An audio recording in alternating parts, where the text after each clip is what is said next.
अस्सलाम वालेकुम dear students, आप देख रहे हैं सैयद अली एकेडमी और हाजिर हैं हम लोग Punjab board human urinary system chapter की एक और न्यू वीडियो के साथ। आज की इस वीडियो के अंदर हम जिस टॉपिक को जिक्र करने वाले हैं वो है हमारे पास फंक्शनिंग ऑफ किडनी। हम लोग ये डिस्कस करने वाले हैं कि किडनी किस तरह से काम करती है। तो ये आज की इस वीडियो को शुरू करते हैं।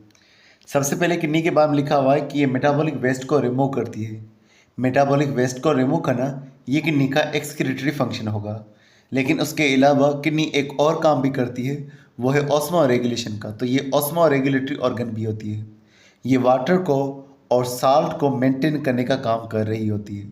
अगर हमारी बॉडी के अंदर पानी बहुत सारा है तो डाइल्यूट यूरिन प्रोड्यूस करेगी, और अगर हमारी बॉडी के अंदर पानी कम मौजूद है तो कंसनट्रेटेड यूरिन प्रोड्यूस होगा, ऐसा यूरिन जिसमें पानी कम मौजूद होगा। तो डिहाइड्रेशन के केस के अंदर नॉर्मली ये कंसनट्रेटेड यूरिन जो है हमारे पास प्रोड्यूस हो रहा होता है, जिसमें यूरिन का अमाउंट कम होगा। तो हमने इसको कहा कि ये एक हमारे पास मेटाबॉलिक वेस्ट को रिमूव करने का काम कर रहा है। ब्लड में मेटाबॉलिक वेस्ट आ चुका होगा और फिर हमारा ब्लड जो है उसमें से वो वेस्ट को रिमूव करना ये काम किडनी का होगा, और जिस चीज़ में रिमूव किया जाएगा उसे यूरिन कहा जाएगा। तो यूरिन यहाँ पर बनाया जाता है।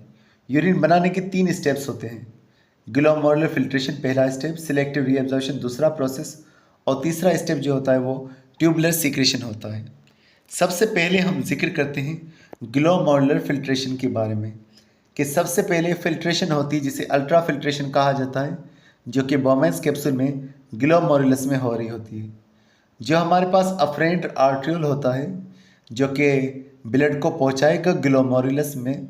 अफरेंट आर्ट्रियोल से जो इफरेंट आर्ट्रियोल होता है वो नैरो ज़्यादा होता है, तो प्रेशर ज़्यादा होगा, इस वजह से ब्लड जो है वो जल्दी से गुजरेगा और नतीजे में काफ़ी सारी चीज़ें ब्लड में से लीक हो जाएंगी, ब्लड में से निकल जाएंगी। तो हाई प्रेशर होगा ग्लोमेरुलर कैपिलरीज के अंदर, और इस वजह से काफ़ी सारी चीज़ें जैसे वाटर हो गया, यूरिया हो गया, अमाइनो एसिड हो गया, वाइटामिन्स हो गया, साल्ट्स हो गए, ये ब्लड में से निकल करके बोमेन्स कैप्सूल के ज़रिए से आगे चले जाते हैं।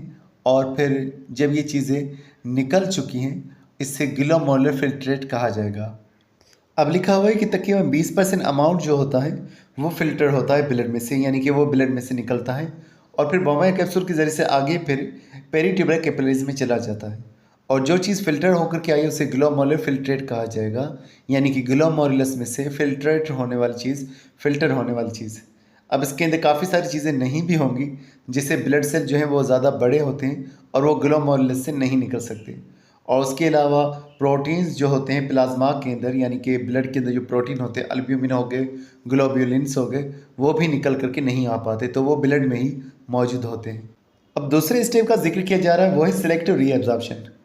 हम लोगों ने सिर्फ मेटाबॉलिक वेस्ट को रिमूव करना था, लेकिन ग्लोमेरुलर फिल्ट्रेट के अंदर काफ़ी सारी ऐसी चीज़ें भी मौजूद है जो वेस्ट नहीं है, जो हमारे लिए ज़्यादा ज़रूरी है, और अगर वो चली गई तो हमारे लिए बहुत नुकसान हो सकता है। मिसाल ग्लूकोज वहाँ पर मौजूद है, विटामिन्स वहाँ पर मौजूद हैं, अमाइनो एसिड्स मौजूद हैं वहाँ पर।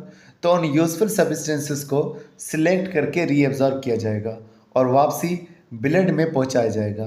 अब ब्लड में जो पहुँचाया जाएगा वो पेरीट्यूबुलर कैपिलरीज के ज़रिए से पहुँचाया जाएगा, क्योंकि ये मटेरियल अभी प्रोक्सिमल कॉन्वोल्यूट ट्यूबल में मौजूद है। तो प्रोक्सिमल कॉन्वोल्यूट ट्यूबल के ऊपर जो ब्लड वेसल्स मौजूद हैं वो है पेरीट्यूबुलर कैपिलरीज। तो पेरीट्यूबुलर कैपिलरीज में ही सबसे ज़्यादा रीअब्जॉर्प्शन हो रही होती है। तकरीबन 75% वाटर जो है वो कैपिलरीज में ऑस्मोसिस के ज़रिए से चलाएगा। ग्लूकोज, अमाइनो एसिड और साल्स जो हैं वो प्रोक्सिमल कॉन्वोल्यूट ट्यूबल से ब्लड में आ चुके होंगे एक्टिव ट्रांसपोर्ट के ज़रिए से, और जैसे ही फिर ये फ्लूइड आगे चलता रहेगा, फिल्ट्रेट वाटर और ज़्यादा एब्जॉर्ब होता रहेगा। लूपा फैलने में जब पहुँचेगा डिसेंडिंग लिम्ब, वहाँ से वाटर एब्जॉर्ब होगा। असेंडिंग लिम्ब जो होगी वहाँ से फिर साल्ट एब्जॉर्ब हो पाएगा, क्योंकि असेंडिंग लिम्ब में से वाटर जा नहीं सकता, तो वहाँ पर साल्ट जो है वो वहाँ से रिमूव होगा। उसके अलावा साल्ट्स और वाटर जो है प्रोक्सिमल कॉन्वोल्यूट ट्यूबल के अलावा डिस्टल कॉन्वोल्यूट ट्यूबल से भी एब्जॉर्ब हो रहे होते हैं, और कलेक्टिंग डक्ट में से भी वाटर जो है एब्जॉर्ब हो रहा होता है। उसके अलावा थर्ड हमारे पास स्टेप लिखा हुआ वो है ट्यूबुलर सीक्रेशन।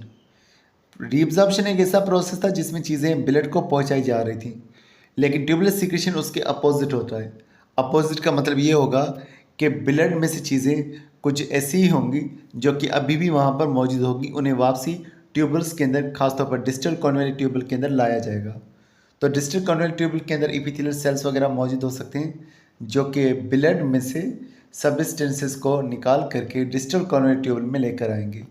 अब हाइड्रोजन आयंस हो सकते हैं, अमोनियम आयंस हो सकते हैं, पोटाशियम आयंस हो सकते हैं, मेटाबॉलिक टॉक्सिन्स हो सकते हैं, यूरिया यूरिक एसिड हो सकते हैं, या कुछ ड्रग्स भी मौजूद हो सकती है जैसे पेनिसिलिन वगैरह है, तो वो भी जो है ब्लड में से निकाल करके डिस्टल कॉन्वेयर ट्यूबल में लाई जाएंगी। हाइड्रोजन आयंस को इसलिए लाया जाता है ताकि एसिडिटी जो है वो मेंटेन रह सके। अगर हमारे ब्लड में एसिडिटी ज़्यादा हो चुकी है तो ब्लड में से हाइड्रोजन आयंस को निकाल करके यूरिन में पहुंचाया जाएगा और यूरिन को इस तरह से एसिडिक बनाया जाएगा। फिर लास्ट में होगा एलिमिनेशन ऑफ द यूरिन, यानी कि अब जब हमारे नेफ्रॉन में यूरिन बन चुका है तो वो रिमूव कैसे होगा। कलेक्टिंग डक्ट में सबसे पहले पहुंचेगा, कलेक्टिंग डक्ट के बाद रेनल पेल्विस और फिर यूरेटर में पहुंचेगा। यूरेटर यूरिनरी ब्लैडर में चला जाएगा, यूरिनरी ब्लैडर में कॉन्ट्रैक्शन होगी जिस वजह से यूरिन हमारी बॉडी से बाहर चला जाएगा और यूरिन जिस ट्यूब के जरिए से बाहर जाएगा उसे यूरेथ्रा कहा जाता है। आमतौर पर एक अडल्ट के अंदर नॉर्मली 1 से लेकर के 2 लीटर तक का यूरिन जो है वो रिमूव होता है और अंदाजे के मुताबिक टोटल जो ब्लड गुजर रहा होता है वो 120 लीटर तक जो ब्लड है वो फिल्टर हो रहा होता है। ये अमाउंट जो है वेरिएबल हो सकता है, कई सारी चीज़ों पर डिपेंड करता है। कितना हम पानी पीते हैं उसके ऊपर डिपेंड करता है। अगर हम ज़्यादा पानी को पिएंगे तो लाजिम बात है यूरिन भी ज़्यादा होगा और खुराक पर भी ये चीज़ डिपेंड करती है। अगर हमारी बॉडी के अंदर साल्ट ज़्यादा मौजूद है तो वाटर ज़्यादा मौजूद रहेगा, यूरिन कम प्रोड्यूस होगा। एक्सरसाइज वगैरह जो है उसके ज़रिए से भी वाटर हमारा लॉस होगा क्योंकि हमारी बॉडी में प्रिस्पायरेशन हो रही होगी और प्रिस्पायरेशन के नतीजे के अंदर हमारी बॉडी जो है पसीने में वाटर को लॉस कर रही होगी, नतीजे में यूरिन हमारा कम प्रोड्यूस होगा। मज़ीद यहाँ पर भी लिखा हुआ है कि जब हॉट वेदर होती है हमारी बॉडी में पसीना ज़्यादा प्रोड्यूस होता है। जब पसीना ज़्यादा प्रोड्यूस हो चुका है, हमारी बॉडी में पानी की कमी हो चुकी है तो किडनीज वाटर को बचाने का काम करेगी और उस दौरान भी किडनीज स्मॉल अमाउंट में यूरिन प्रोड्यूस करेगी और बनने वाला यूरिन कंसनट्रेटेड यूरिन होगा। तो डियर स्टूडेंट्स, आज के बस इतना ही था। उम्मीद करता हूँ ये वीडियो आपको पसंद आई होगी। इंशाल्लाह मिलते हैं नेक्स्ट वीडियो में, तब तक अपना बहुत सारा ख्याल रखिएगा। अस्सलाम वालेकुम।